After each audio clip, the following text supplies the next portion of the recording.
Jean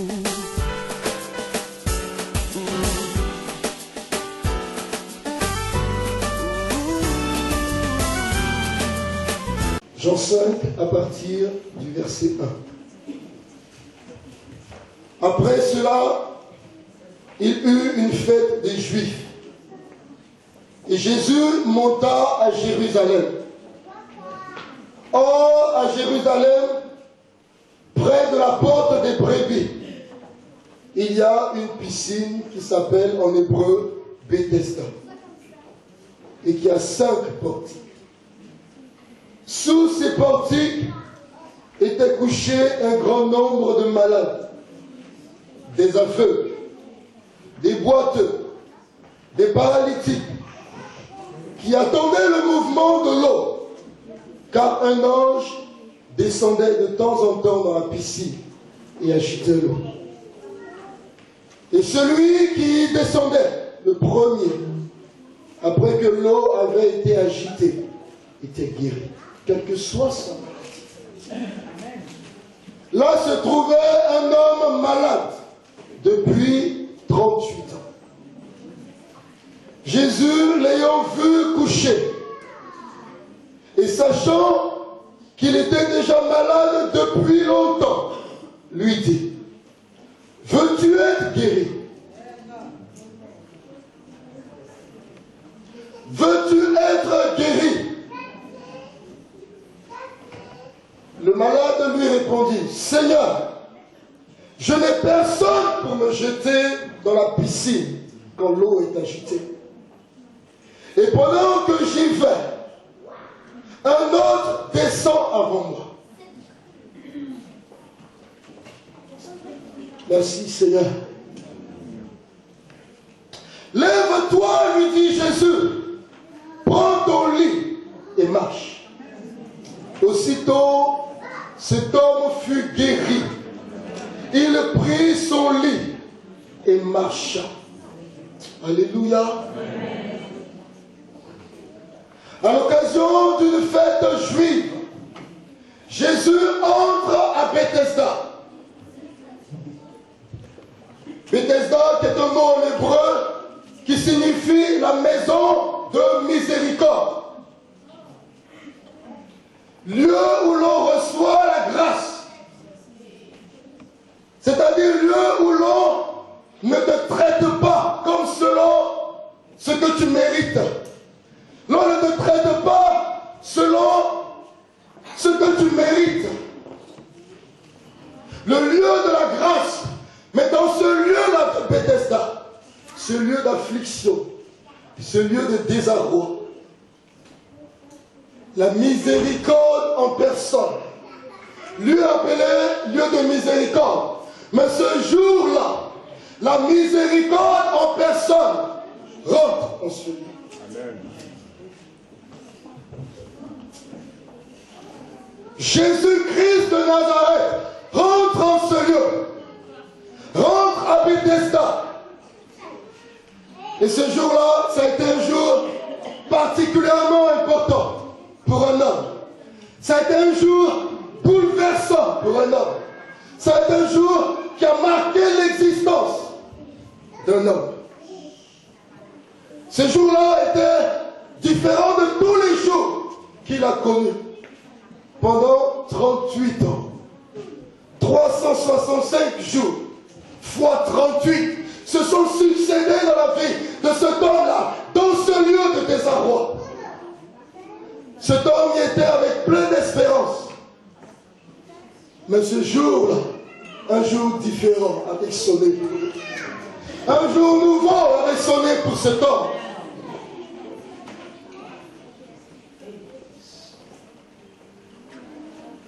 Un jour mémorable pour lui. Mémorable parce qu'à Bethesda, dans la maison de miséricorde, dans ce lieu de misère, dans ce lieu de souffrance, est entré Jésus-Christ. Alléluia. C'est cela dans ma prière, je dis: Seigneur, fais ton entrée. Seigneur, fais ton entrée. Et ce matin, l'Éternel veut rentrer dans ta maison. Ce matin, l'Éternel veut rentrer chez toi. L'Éternel frappe à la porte de ta maison, à la porte de ta maison personnellement. Il frappe à la porte et il dit, je rentre maintenant. Alléluia. Comme il est rentré dans cette maison de Bethesda, l'Éternel entre aujourd'hui chez toi. Ce jour-là, Jésus ne se rend pas dans les festivités. Alors que c'était une fête juive, Jésus ne se rend pas dans les festivités. Jésus ne va pas voir les scribes et les pharisiens. Jésus ne va pas visiter les palais, les plus grands palais. Mais là où sont les nécessiteux, c'est là que Jésus entre. Là où il y a une soif de sa puissance et de sa grandeur, Jésus décide d'entrer. Et c'est pour cela que ce matin, Jésus entre dans ta maison. Amen.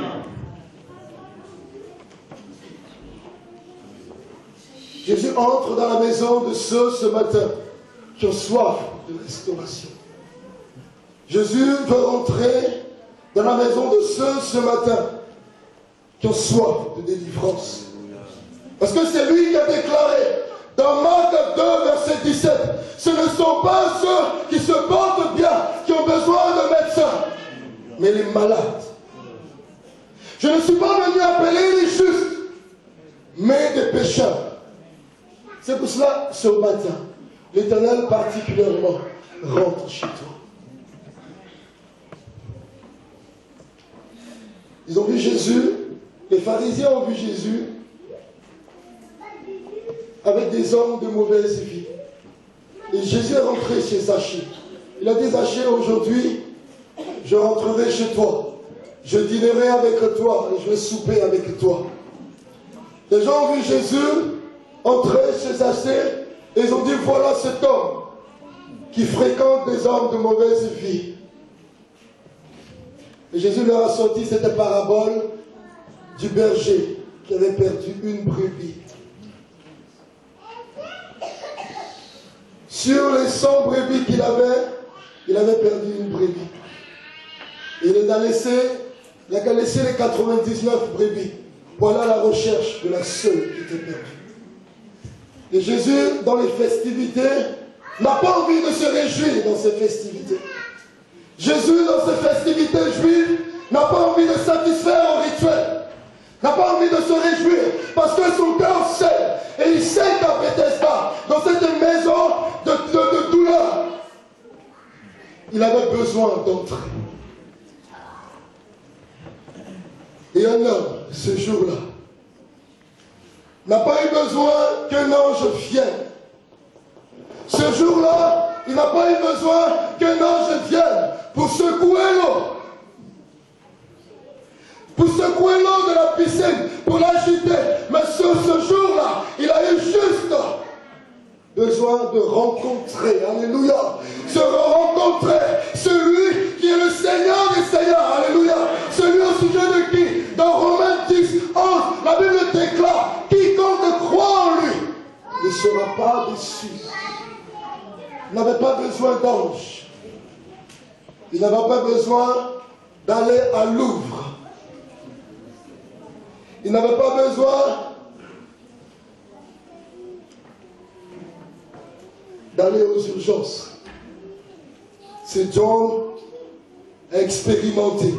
Il a juste expérimenté l'autorité de la parole de Jésus. Il a juste expérimenté la puissance de l'autorité de la parole de Jésus qui lui dit, lève-toi, prends ton lit et marche. Un ange ne dit pas ça. Jésus s'adresse à un homme qui est désespéré. Pour qui au secours médical ne pouvait être apporté. Aucun traitement ne pouvait être apporté à cet homme. Les médecins avaient donné leur verdict. Et cet homme est sorti certainement de l'hôpital pour aller s'asseoir dans cette maison.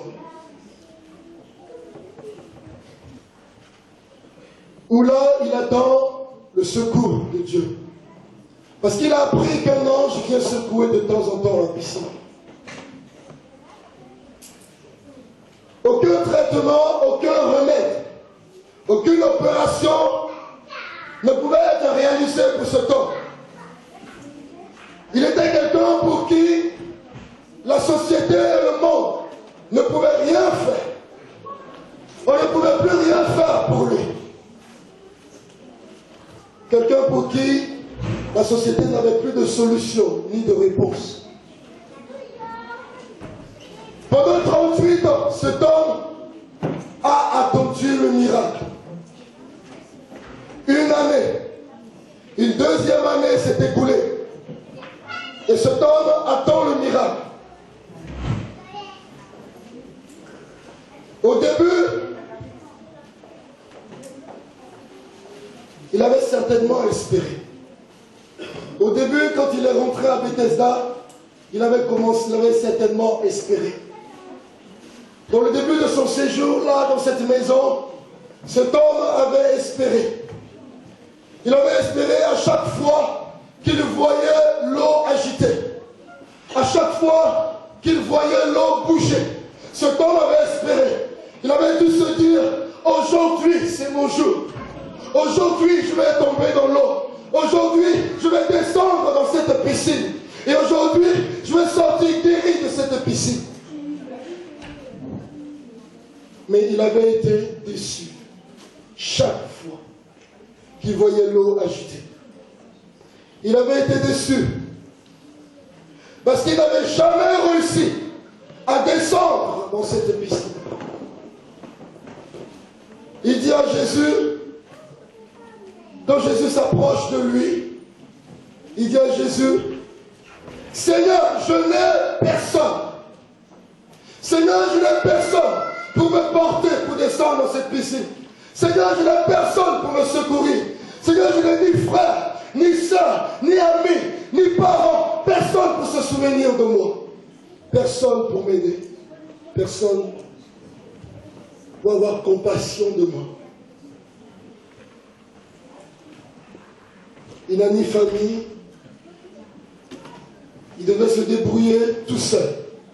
Et c'est comme ça, c'est ce sentiment-là que tu ressens aujourd'hui. Tu dis, Seigneur, je n'ai personne. Je n'ai personne d'autre que toi. Mais je te dis ce matin, tu as raison, alléluia. Tu as raison de dépendre de lui. Tu as raison de dépendre de lui seul. Tu n'as personne. Tu n'as Jésus seul. Réjouis-toi, alléluia. Parce que si tu as Christ, tu as tout, alléluia. Si tous t'ont abandonné et que tu as Christ, tu as tout, alléluia. Jésus, je n'ai personne. Seigneur, je n'ai nul autre que toi. Mes yeux sont sur toi. Mes yeux sur toi. Oh Seigneur, mes yeux sur toi. Oui, toi seul, Seigneur. Seigneur, oh Jésus, je n'ai nul autre que toi. Mes yeux, ils sont sur toi. Mes yeux.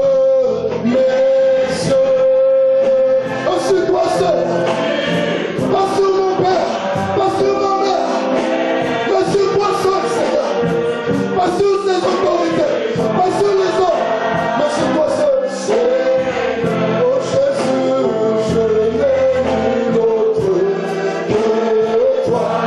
Les yeux sont sur toi. Les yeux.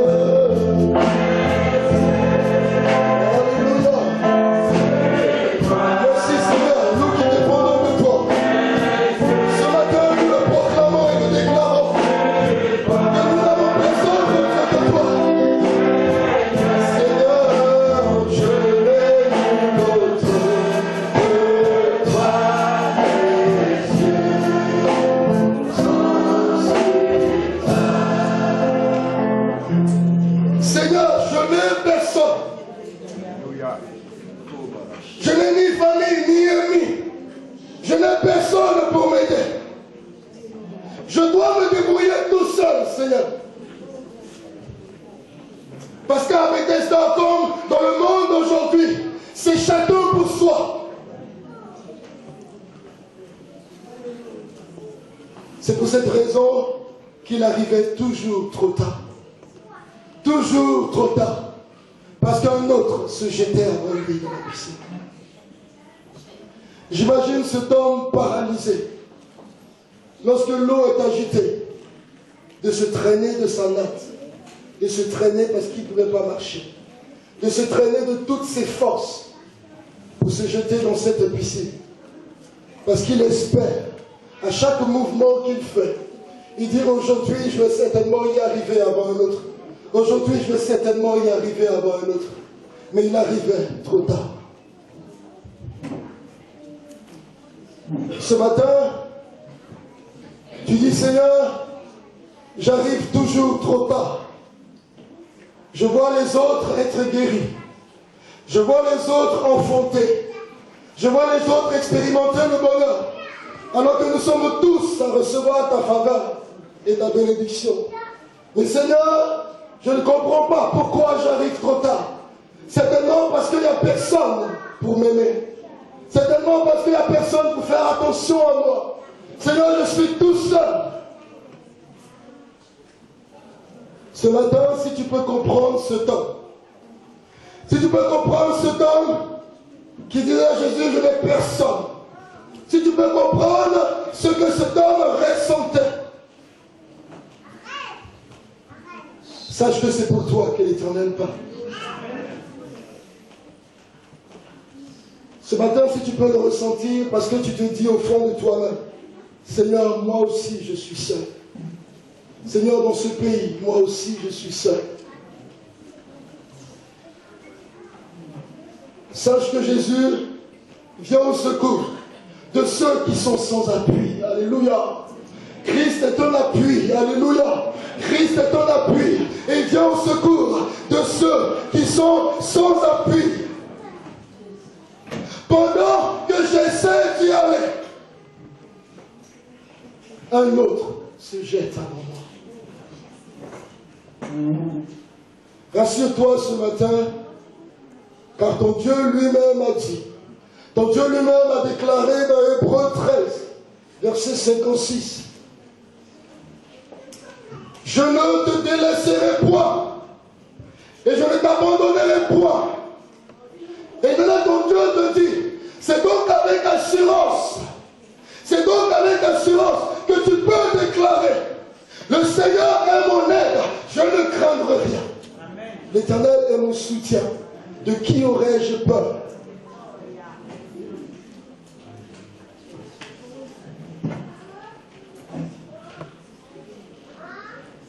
Dans la solitude, Israël a expérimenté l'amour de l'Éternel. Il fallait que Israël connaisse la solitude. Il fallait que Israël expérimente ce que c'est que d'être seul pour connaître Dieu.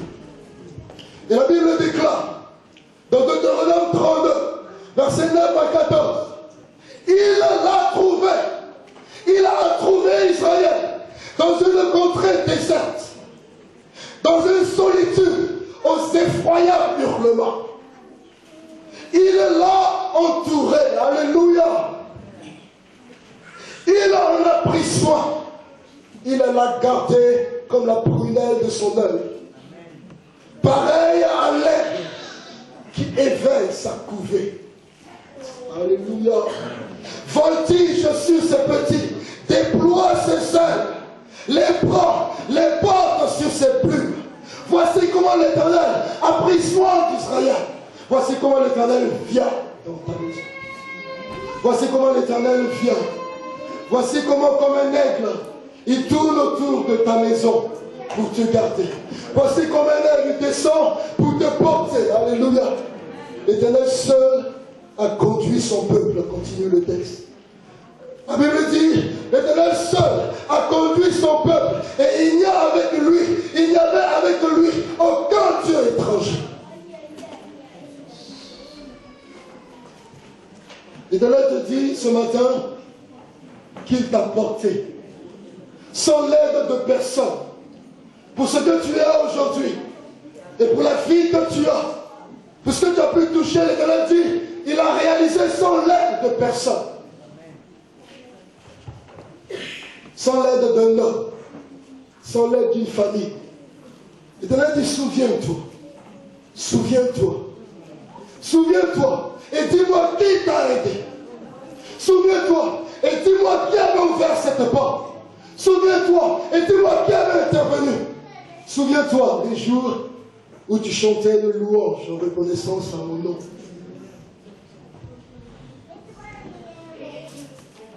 Il n'y avait avec Dieu, il n'y avait avec l'Éternel aucun Dieu étranger. Il l'a fait monter sur les hauteurs du pays. Et Israël a mangé les fruits des champs, dit Deutéronome. Il lui a fait sucer le miel des rochers. L'huile qui sort du rocher le plus dur. Parce que ce que l'Éternel opère, alléluia, le rocher dur, l'Éternel fait sortir de l'huile de ce rocher. L'Éternel fait sortir du miel. Il te permet de sucer le miel du rocher. Le miel sort des abeilles, mais l'Éternel le fait sortir d'un rocher. Éternel est son nom, alléluia. Éternel est son nom, alléluia. Éternel est son nom, alléluia. Et c'est cette huile-là qui n'a pas manqué. C'est cette huile spéciale. Cette huile spéciale. Cette huile sortie du rocher. Je crois que c'est cette huile spéciale que cette veuve-là a reçue dans son pot. Et elle n'a pas manqué d'huile. La Bible dit, elle n'a pas manqué d'huile jusqu'à la fin de la famine. Jusqu'à la fin, elle n'a pas manqué d'huile pour elle et son enfant. Et l'Éternel te rassure. Il dit, je te les ai donnés. Ces enfants-là, je te les ai donnés. Mais je te donne le pouvoir d'en prendre soin. Amen.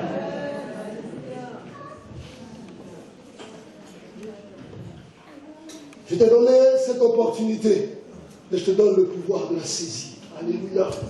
J'ouvre une porte et je te donne le pouvoir de passer par cette porte. Parce qu'aujourd'hui, je rentre chez toi. Alléluia. Ce qui est merveilleux, c'est l'attitude de Jésus envers cet homme. Parce qu'il est écrit au verset 6, Jésus le vit coucher. Jésus le voit coucher. Dans son désespoir, Jésus le voit. Il y avait plein d'autres. Il y avait plein d'autres malades dans cette maison. Il y avait plein d'autres paralysés, paralytiques dans cette maison. Mais Jésus ne remarque que cet homme. Et dis-toi que ce matin, l'Éternel te voit. L'Éternel te voit et tu n'avais jamais expérimenté et ressenti cela. Et l'Éternel te dit, je te vois ce matin. Je te vois toi tout particulièrement. Je te remarque. Cet homme que personne ne regardait. Personne ne se préoccupait de sa situation. Et parce que c'est vrai, en ce lieu, nous sommes tous là, certainement bien habillés, mais personne ne sait ce que toi tu vis. Nous sommes tous là à chanter et à danser, mais personne ne sait ce que tu vas aller rencontrer quand tu sortiras. Personne ne connaît les courriers que tu as reçus. Mais l'Éternel dit, je te vois et je sais tout. Christ le voit couché. Christ le voit dans cette position couchée. Pas dans la position debout de certains de ceux qui ont leurs jambes. Parce qu'il y avait certainement des personnes qui étaient manchots. Eux, ils avaient leurs jambes. Prêts à courir pour sauter dans la piscine. Il y avait certains qui étaient aveugles, mais ils avaient leurs jambes pour courir, pour se jeter dans la piscine. Mais lui, il était paralysé de tout ce qui peut lui permettre de s'en sortir. Il était privé de tout ce qui lui pouvait lui permettre de saisir la guérison. C'est pour cela que tu te dis, j'ai tout perdu. Il n'y a plus d'espoir pour moi. Mais le Christ te voit couché dans cet état-là, couché. Christ le voit. Ce matin, laisse-moi te dire, mon frère, laisse-moi te dire, ma soeur, que Jésus te voit dans ta condition. Nous te voyons bien habillé, mais Jésus te voit dans ta condition. Toi qui attends un miracle depuis des années, un miracle de guérison, toi qui attends qu'une porte s'ouvre, ou qu'une situation change, ou se décompte, Christ te voit ce matin. Quand tu rentres dans ce lieu, tu te prépares une mine spéciale pour ne pas que les autres voient ton désarroi. Et tu dis, Seigneur, soutiens-moi. Seigneur, soutiens-moi. Pour ne pas qu'on voie. Pour ne pas qu'on voie. Mais l'Éternel te dit, tu te caches aux yeux des hommes, mais moi je te vois et je sais. Et moi je sais tous les efforts que tu fais. Je vois le sacrifice de louange que tu me donnes. Les autres me louent, mais toi c'est un sacrifice de louange. C'est-à-dire là où on ne peut pas adorer, tu dis je veux adorer Seigneur. Là où on ne peut pas louer, tu dis je veux louer Seigneur. Christ te voit. Comme il voyait cet homme fatigué depuis 38 ans, qui n'a plus d'espoir. La Bible déclare dans Hébreux 4, verset 15, nous n'avons pas un souverain sacrificateur. Nous n'avons pas un Dieu qui ne puisse compatir à nos faiblesses, qui ne puisse compatir à notre situation. Car il a été éprouvé en toutes choses, nous dit la Bible, sans commettre de péché. C'est pour cela que ce matin, l'Éternel veut te relever. Alléluia. L'Éternel veut te relever parce qu'il ne réserve pas. Il ne veut pas que tu trébuches. Il ne veut pas que tu tombes. Il ne veut pas que tu retournes en Égypte chercher du secours. Parce que le secours est dans l'Éternel. Alléluia. Et ce texte d'Hébreux magnifique nous dit, approchons-nous donc. Approchons-nous donc avec assurance du trône de la grâce afin d'obtenir miséricorde et de trouver grâce pour être secouru dans nos besoins. Approche-toi du trône de la grâce, car Christ fait descendre son trône de grâce ce matin. Alléluia. Approche-toi de son trône de grâce. Non seulement Jésus voyait cet homme couché, Jésus le voyait couché seul dans son coin, mais le verset 6 ajoute que Jésus sut. Jésus savait qu'il était malade depuis longtemps déjà. Depuis 38 ans. Non seulement le Seigneur connaît sa condition, mais l'Éternel sait toutes les années qui se sont écoulées dans cette situation.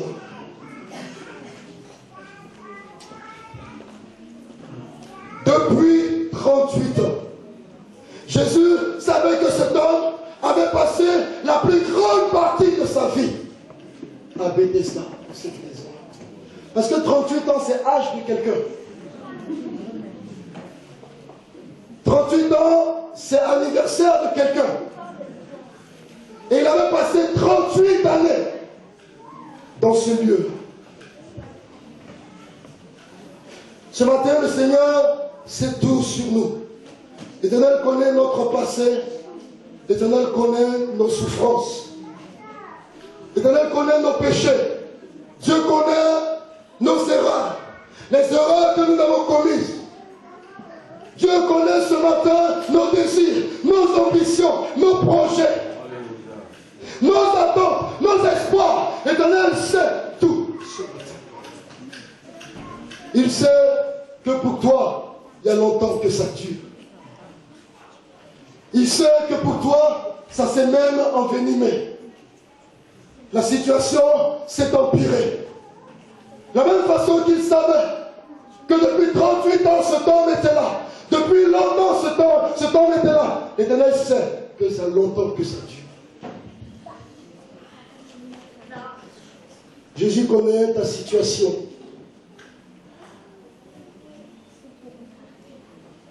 Mais en regardant cet homme, la Bible dit, Jésus le vit couché. Jésus savait qu'il était là depuis longtemps. Le regard de Jésus, je vous assure, est différent du regard des hommes. Le regard de Jésus est différent du regard des hommes. Les hommes regardent dans l'indifférence. Les hommes regardent dans le mépris. Les hommes regardent pour juger. Les hommes regardent pour condamner. Les hommes regardent pour donner et prononcer un verdict. Mais Jésus regarde ce matin différemment. Alléluia. Ce que les hommes voyaient, Christ voyait différemment. Alléluia. Le malade qui le voyait, les hommes le voyaient comme s'ils voyaient ce malade, comme ce malade, un malade incurable. Mais Jésus, en le regardant, voyait un miracle s'accomplir. Le regard de Jésus, là où les hommes voyaient un homme qui n'a plus rien à attendre de la vie, Jésus voyait un avenir heureux. Alléluia. Jésus voyait un avenir merveilleux qui allait commencer aujourd'hui. 38 ans sont passés. Mais aujourd'hui, Christ te voit.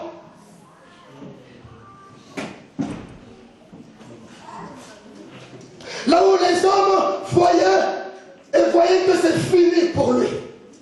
Les gens le regardaient et on dit, c'est terminé pour lui. Il n'y a plus rien à faire. Parce qu'on a vu des gens rentrer à Bethesda et on a vu des gens sortir. Et dans ce lieu, tout le monde le connaît. Parce qu'il y a longtemps qu'il est là. Tout le monde le connaît. Même ceux qui sont dehors le connaissent. Parce que jamais sa situation n'évolue. Là où les hommes, en le regardant, disaient, c'est fini pour lui. Jésus disait, je n'ai pas encore dit mon dernier mot. Moi, je n'ai pas encore dit mon dernier mot.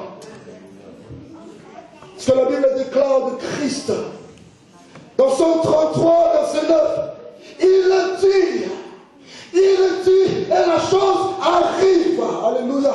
Il ordonne et elle existe. Et cela, Christ ordonne. Il dit, lève-toi, prends ton lit et marche.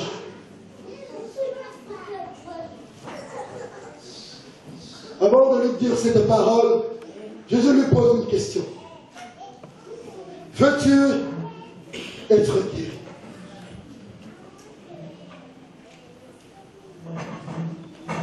Je pense que si j'étais à la place de cet homme, j'allais dire, ah Jésus, mon état n'en dit pas long. Jésus, tu peux me demander si j'aspire à la guérison. Et Christ te demande comment? Veux-tu être guéri? Entre nous, quel malade ne peut pas être guéri? Mais Jésus savait que certaines personnes aiment leur état. Jésus savait que certaines personnes se complaisent dans leurs conditions. Jésus savait que certains savent se servir de leur maladie ou de leur situation à d'autres fins. Il y a certains qui se plaisent dans la maladie pour recevoir le soutien de l'État. Et leur salaire est fixe en fonction de la maladie. Et s'il peut prier pour que la maladie s'aggrave, pour que le soutien s'augmente.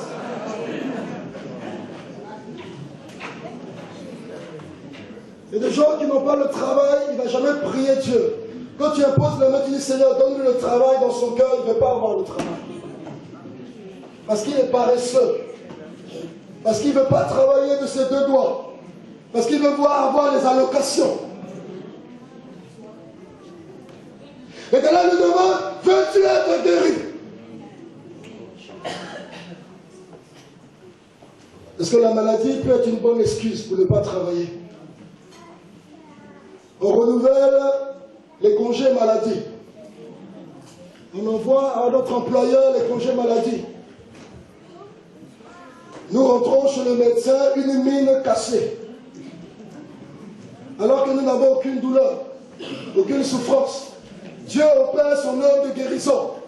Mais nous allons voir le médecin en attrapant nos reins pour dire ça ne va pas. Parce que nous n'avons pas envie de guérison. Parce que nous aimons cette situation.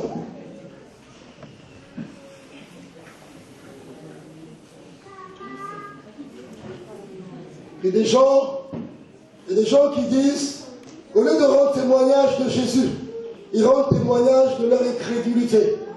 Ils disent, ça fait longtemps que je suis malade. Ça fait longtemps que je suis malade. Et puis ils détruisent la foi de ceux qui aspirent à la guérison. Ils détruisent la foi de ceux qui aspirent à la guérison. Ils les enfoncent dans l'incrédulité. Alors qu'eux-mêmes, ils n'ont jamais souhaité la guérison. Ils vont témoigner de leur maladie. C'est pour cela que Jésus lui dit, veux-tu être guéri? Est-ce que tu cherches à attirer la pitié des gens? Est-ce que tu cherches à attirer la pitié de ton entourage? Veux-tu être guéri? Il y a quelqu'un qui disait un jour qu'il y a des gens qui sont heureux qu'à partir du jour où ils sont malheureux. Quand ils sont malheureux, commence leur bonheur. Parce que tout le monde viendra les entourer. C'est la seule façon de sortir de la solitude. C'est d'exprimer leur malheur et qu'on vienne les entourer. Veux-tu être guéri? L'Éternel ne nous oblige pas à recevoir sa grâce. Il est écrit dans Apocalypse 22, verset 17, que celui qui a soif, vienne. Que celui qui veut, vienne. Et prenne de l'eau de la vie gratuitement. Que celui qui a soif, que celui qui veut, vienne. Si tu n'as pas soif de la main de Dieu, ce message ne te concerne pas. Mais si tu as soif, sache que Jésus est rentré dans ta maison aujourd'hui. Alléluia. Si tu as soif, si tu veux, si tu désires, l'Éternel t'apporte sa grâce qui est gratuite. La grâce, elle est gratuite. La grâce, elle est gratuite.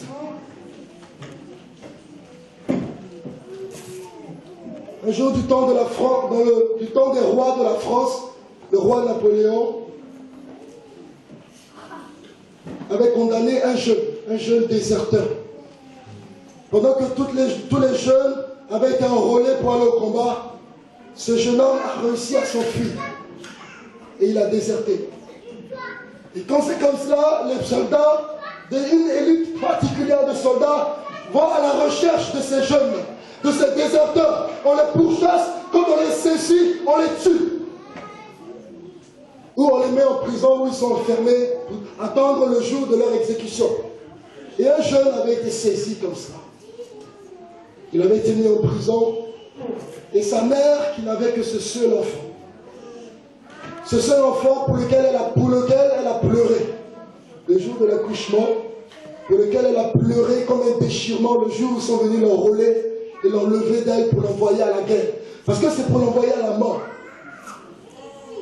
Quand elle a appris que son fils avait été saisi et qu'il attendait le jour de son exécution, elle allait voir le roi Napoléon. Elle est venue le voir, elle lui dit, roi de France, majesté, je viens implorer la grâce. Je viens implorer la grâce. Et le roi lui dit, ce que ton fils a fait est intolérable. Ce que ton fils a fait est très grave. Il a déserté les rangs alors que les autres sont allés mourir. Il ne mérite pas la grâce. Et cette femme lui dit, si la grâce était méritée, je ne t'aurais pas demandé. Parce que quand je demande de la grâce, c'est pour que tu le traites pas comme il le mérite. Parce que toute la définition de la grâce est dans cela. Je demande de la grâce parce que je sais que mon fils a fait quelque chose de grave. Je demande de la grâce parce que je sais que je ne mérite pas. Et ce mot de la grâce, ce matin est pour nous.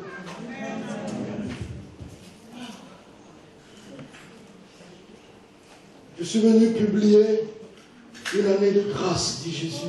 Je suis venu publier une année de grâce, dit le Seigneur. Je suis venu publier un avenir glorieux, un avenir rempli de grâce. De grâce. Pas par rapport à ton passé qui te condamne, mais par rapport à mon sang qui te justifie.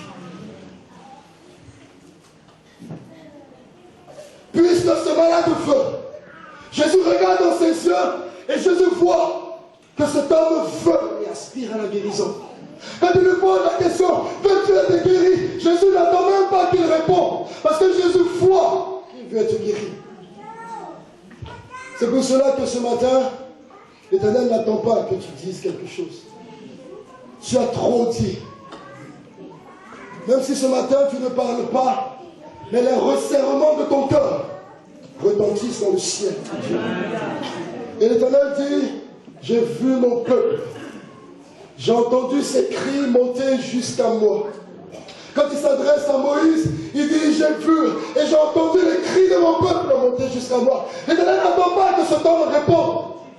Veux-tu être guéri? L'Éternel le voit et il sait que cet homme veut être guéri. Il a soif de guérison. Et Christ ordonne aux malades. Christ ordonne à la maladie. Christ ordonne. Il dit, lève-toi. Prends ton lit et marche. Lève-toi, alléluia. Lève-toi, ne reste plus couché. Ne reste plus dans ta situation. Esprit des larmes. Car mon heure a sonné, mon fils. Mon heure a sonné. Lève-toi, mon enfant. Tu n'as pas besoin de piscine. Tu n'as pas besoin d'attendre. Tu n'as pas cherché. Tu n'as pas besoin d'un pèlerinage. Lève-toi, mon enfant. Sur l'autorité de ma parole, lève-toi. Tu n'as pas besoin que l'eau soit agitée. Tu n'as pas besoin d'attendre que ça s'agite. Tu n'as pas besoin d'attendre de l'aide. Quand Jésus lui dit lève-toi, certainement cet homme regardait autour de lui, pensant que Jésus est venu avec des gens pour le porter. Quand Jésus lui dit lève-toi, cet homme attendait que Jésus lui tende la main. Parce qu'il dit, je n'ai personne. Il cherche un appui. Mais Jésus dit, je n'ai pas besoin de te tendre la main. Par l'autorité de ma parole. Par l'autorité de ma parole. Tes membres vont se redresser. Par l'autorité de ma parole. Les os cassés vont revivre. Par l'autorité de ma parole. La Bible ne dit pas, Jésus lui tend la main. Jésus dit, lève-toi. Et je dis, quand tu es paralysé, le sang ne circule plus dans la chair. Il n'y a plus de vie. Parce que les médecins disent, la chambre est sans vie. Mais la Bible dit que Christ apporte la vie. Il est le Dieu de la résurrection. Nous sommes avant le week-end de Pâques. Et c'est le Dieu de la résurrection qui parle maintenant. Et là où il n'y avait pas de vie, dans cette chambre, Christ dit, lève-toi. Aïe, Shabbat, Seigneur, tu es Dieu. Si tu crois, tu verras ma gloire, mon enfant. Si tu crois ce que je te dis, tu verras ma gloire, mon enfant. Je t'ordonne, lève-toi. Lève-toi, car aujourd'hui, il y a de l'espoir pour toi. Amen. Je te donne l'avenir et de l'espérance. Lève-toi, mon enfant. 38 ans, c'est assez. Jésus même qui lui parlait n'avait même pas 38 ans. Jésus debout devant lui n'avait pas 38 ans. Il voyait un homme qui a vécu tout ce temps sous le poids et le joug de la maladie. Lève-toi, ne promets plus des regards inquiets. Lève-toi, n'attends aucune aide de personne. Lève-toi, n'attends plus personne. Lève-toi, car le véritable secours vient de l'Éternel, qui a fait les cieux et la terre. Regarde et contemple les merveilles de Dieu et crois cette parole. Lève-toi, car la Bible dit que c'est comme ça qu'il a créé ce que tu vois. Il a dit que le ciel soit. Et le ciel fut. La Bible dit, les ténèbres recouvraient la surface de la terre, comme les ténèbres et l'épreuve recouvrent ta vie. Et la Bible dit que Dieu a dit que la lumière soit maintenant. Et la Bible dit, la lumière fut. Les ténèbres ont reculé. Les ténèbres ont reculé pour céder la place à la lumière que Christ ordonne. Lève-toi, mon enfant. Ne crois plus que tu sois un cas désespéré. Lève-toi, lève-toi. Ne crois plus que tu sois un cas pour lequel il n'y a plus de solution. Mais crois comme Paul le déclare dans Philippiens 4. Je puis tout. Je puis tout. Je puis tout par celui qui me fortifie. Cet homme pouvait dire, mais je l'entends essayer. J'ai plusieurs fois essayé de me lever. J'ai plusieurs fois essayé de me lever. Mais ce jour-là, il ne discute pas. Alléluia. Le jour-là, parce qu'il sait que quelque chose est en train de se passer dans son corps. Il n'a plus le temps de se demander comment, toutes les fois où il a essayé, quelque chose est en train de se passer. Mais Christ te donne l'espérance ce matin et te dit, ma fille, mon fils, je suis à l'œuvre. Je suis à l'œuvre. Je te dis, lève-toi, parce que je sais ce que je suis en train de faire. Je sais ce que je suis en train de faire. Je te fortifie. Lève-toi. Lève-toi, prends ton lit et marche. Prends ton lit. Finis avec ce lit qui t'a tenu cloué pendant toutes ces années. Finis avec ce lit. Aujourd'hui, prends ton lit. Aujourd'hui, j'opère dans ta vie une guérison, une délivrance qui est totale. Prends ton lit. Ce lit de malédiction, prends-le. Prends-le, prends-le, c'est fini. Déroule ta natte. Déroule ton lit. Prends ton lit. Les autres fois, c'est les autres que tu voyais prendre leur lit. Parce qu'il y a certains, ceux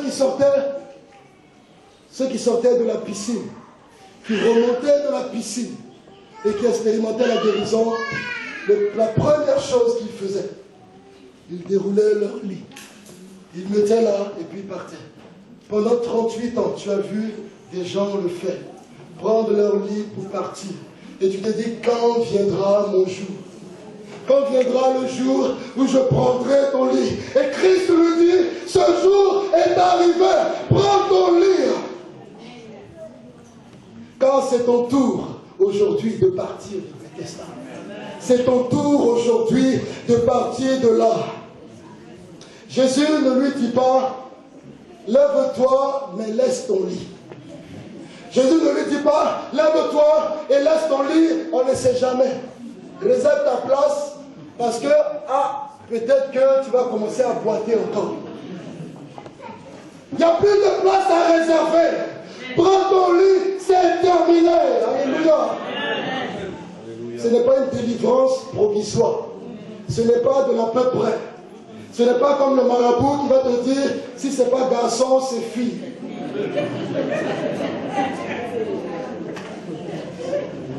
Et le même marabout qui va invoquer des chenilles, il va dire, s'il plaît à Dieu. Mais qui est ce Dieu-là? Qui est ce Dieu-là? Qui est ce Dieu-là qui a besoin de vouloir? Qui est ce Dieu-là qui a besoin de vouloir? Ce matin, il te dit, comme il répond à ce lépreux, il dit, Seigneur, si tu le veux, rends-moi pur. Jésus, ému de compassion, lui dit, je le veux, sois pur. Alléluia. Prends ton lit. L'Éternel pourvoit de façon totale. Ne cherche pas à réserver ta place. Prends ton lit. Lève-toi, prends ton lit et marche. Ce que tu ne pouvais pas faire, je t'ordonne de le faire. Marche. Humainement parlant, cet ordre est impossible. Mais moi, je t'ordonne, marche. Parce que j'ai le pouvoir de te faire marcher.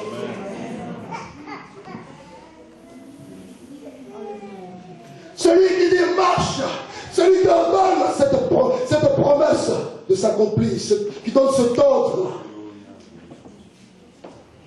C'est lui qui a dit, dans Luc 28, verset 27, ce qui est impossible aux hommes est possible à Dieu. Ce qui est impossible aux hommes. Et Job l'a reconnu. Job dit, je reconnais que tout est possible à toi. Qu'aucun projet ne peut t'embarrasser. Aucun projet ne peut te dépasser. Je reconnais que tout est possible pour toi. La Bible dit, aussitôt l'homme qui expérimente la puissance de la parole de Dieu dans ses os. Aussitôt, la Bible dit que l'homme fut guéri. Alléluia. Il prit son lit et se mit à marcher. Alléluia. Et aujourd'hui, c'est tout le monde qui va le voir sortir de Bethesda. Alléluia. Cet homme aurait pu refuser et rester couché. Il aurait pu refuser et rester couché en disant, j'ai déjà essayé plusieurs fois. Seigneur, j'ai déjà essayé plusieurs fois. Mais je n'ai jamais réussi à le faire. Seigneur Jésus, ici à Bethesda, c'est pas comme ça qu'on guérit les gens. Il pouvait commencer à dire ça à Jésus. Ici à Bethesda, on attend que l'eau s'agite. Ici à Bethesda, c'est pas comme ça que ça marche. On ne dit pas aux gens, prends ton lit et marche. Parce que tu ne connais pas ma situation. Tu ne sais pas depuis combien de temps je suis là. Tu devais me dire, au lieu de me dire, prends ton lit, lève-toi, prends ton lit et marche. Tu devais me tenir les mains. Ou prendre une nappe, une deuxième nappe, te mettre à côté de moi, et puis on va attendre l'eau s'agiter, puis tu vas me projeter dans l'eau. C'est tout ce que j'attends de toi. Cet homme qui avait entendu parler de Jésus. Parce que la Bible dit qu'à cette époque-là, la renommée de Jésus parcourait toute la Galilée. Cet homme-là avait entendu parler de Jésus. Et il dit, je peux me lever sous son ordre. Je peux me lever car j'ai entendu tous les prodiges qu'il a accomplis. Car j'ai compris tous les prodiges et les miracles qu'il est capable d'accomplir par l'autorité de sa parole. J'ai entendu comment il a délivré le serviteur de ce centenier romain. J'ai appris cela parce que le centenier romain a dit à Jésus, je ne suis pas digne que tu rentres sous mon toit. Dis un seul mot et mon serviteur qui a combien de kilomètres sera guéri. J'ai entendu parler de cela. Et moi aussi, je peux expérimenter ça. Je me lève. Je me lève. Il fut guéri. Il a cru. Il a obéi. Il a expérimenté la gloire de Dieu. Je vais lire un texte pour terminer. Ce texte est écrit dans Jean. Ce que nous venons de lire est écrit dans Jean. Et le même Jean, il a dit dans Jean 20, verset 31. Nous sommes au verset 5, mais plus loin. À la fin des écrits de Jean. Jean dit, ces choses ont été écrites. Ces choses ont été écrites afin que vous croyiez que Jésus est le Christ, le Fils de Dieu, et qu'en croyant, vous ayez la vie en son nom. Cela a été écrit, cela a été dit ce matin, afin que tu crois que Christ est Fils de Dieu, afin que tu crois que Christ est puissant créateur, afin qu'il croit que Christ a tout pouvoir sur la mort. Et qu'en croyant ce matin, tu es la vie en ce nom. Est-ce que nous pouvons baisser la tête, s'il vous plaît? Seigneur, tu t'es fixé un but ce matin. C'est que nous croyons. Oh Seigneur, alléluia. C'est que nous croyons que la guérison est possible. que le changement est possible. Jean a écrit ces choses pour que nous croyions en toi. J'ai dit ces choses pour que l'on croie en toi. J'ai dit ces choses pour que l'on croie que tu es Dieu. J'ai dit ces choses pour que l'on croie que tu es puissant. J'ai dit ces choses pour que tu apportes la vie, pour que tu sauves, Père.